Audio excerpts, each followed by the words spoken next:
Hi hello to all. இன்றைக்கி ஒரு special day பற்றி தாங்க பார்க்க போகிறோம். அஃப்கோர்ஸ் எல்லாருக்குமே இன்றைக்கி என்ன ஸ்பெஷல் டேன்னு கண்டிப்பாக தெரிஞ்சிருக்கும்.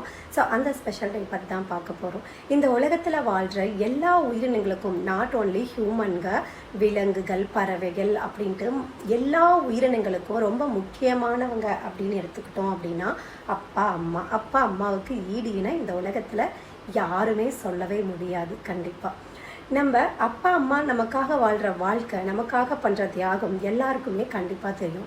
ஸோ எல்லாருக்குமே பார்த்திங்கன்னா அம்மா பண்ணுற தியாகம் 10 மாதம் சுமந்து பெற்று வளர்த்து கஷ்டப்பட்டு வளர்க்குறாங்க. அண்டு பாலூட்டி சோறுட்டி நம்மளை செக்யூர்டாக வச்சு நம்மளை பார்த்து பத்திரமா கோழி குஞ்சு அடக்காக்குற மாதிரி தன் குழந்தைய நல்லா பாதுகாத்து வளர்த்து ஆளாக்குறாங்க.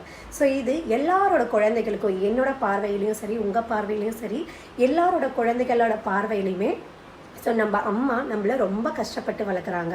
ஸோ அப்பா காலையில் போயிடுறாரு, நைட்டு தான் வர்றாரு அப்படின்ற மாதிரி ஒரு கண்டிப்பாக இருக்கும். அட் த சேம் டைம்ஸ் எல்லாரையுமே சொல்ல ஒரு சிலருக்கு, ஆனால் ஒரு சிலருக்கு தெரியும் அப்பாவோட இம்பார்ட்டன்ஸ். அதை பற்றி தான் பேச வந்திருக்கேன். ஸோ அப்பாவும் அதே மாதிரி தான். அம்மா நமக்கு எவ்வளோ இம்பார்ட்டன்ஸோ, அம்மா நம்மளை எப்படி பார்த்துக்கிறாங்களோ, எவ்வளோ செக்யூராக பார்த்துக்கிறாங்களோ, இது எல்லாத்துக்குமே உள்ளங்கைக்குள்ளே நம்ம அம்மா வச்சுருக்காங்கன்னா அந்த உள்ளங்கையை சுற்றி நம்மளை பாதுகாத்து வச்சுருக்கிறது பார்த்திங்கன்னா நம்ம அப்பா. கண்டிப்பாக ஸோ அப்பாவோட அன்பு கண்டிப்பாக அது ஒரு மூடி சிரிப்புக்குள்ள இருக்கிற முத்து மாதிரி அந்த சிற்பி தான் அப்பா. அவ்வளோ கஷ்டப்பட்டு நம்மளை பாதுகாக்கிறாங்க.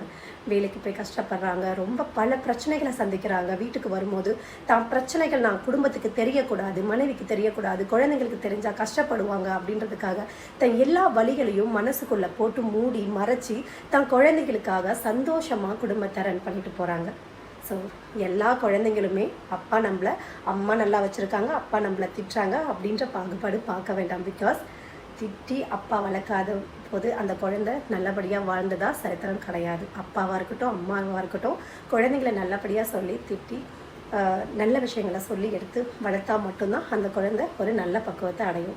ஸோ நல்ல பிள்ளையாக வளரும். ஸோ இதை புரிஞ்சுக்கிங்க எல்லாரும். அப்படி எல்லா கஷ்டத்தையும் தான் குடும்பத்துக்காக மனசுக்குள்ளே போட்டு மூடி மறைச்சி வெளியே சிரிச்சுக்கிட்டு சந்தோஷமாக இருக்கிற மாதிரி காமிச்சிட்டு வாழ்ந்துட்டுருக்கிற எல்லா அப்பாக்களுக்கும், என்னோட அப்பா, உங்கள் அப்பா, உலகத்தில் இருக்கிற எல்லா அப்பாக்களுக்கும் இனிய தந்தையர் தின நல்வாழ்த்துக்கள்.